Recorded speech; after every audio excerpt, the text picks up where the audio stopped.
السلام عليكم ومرحبا بكم متابعينا الكرام متابعاتنا الكريمات مواكبة للأشغال بملعب أمير مولي عبد الله بالرباط اللي وصلت للمراحل النهائية ديالها. كاين الآن عملية ديال تثبيت العشب بالإضافة إلى تتمة عملية التغليف اللي خدات وقت كثير، لكن من خلال هذا الفيديو غادي نحاولوا نشوفوا صور جديدة من داخل الملعب، من قاعة استقبال الضيوف والشخصيات الكبرى.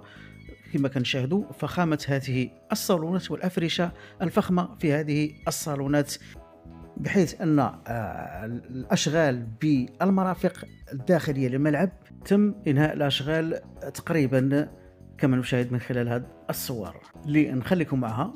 شكرا على الوفاء ديالكم، إلى اللقاء.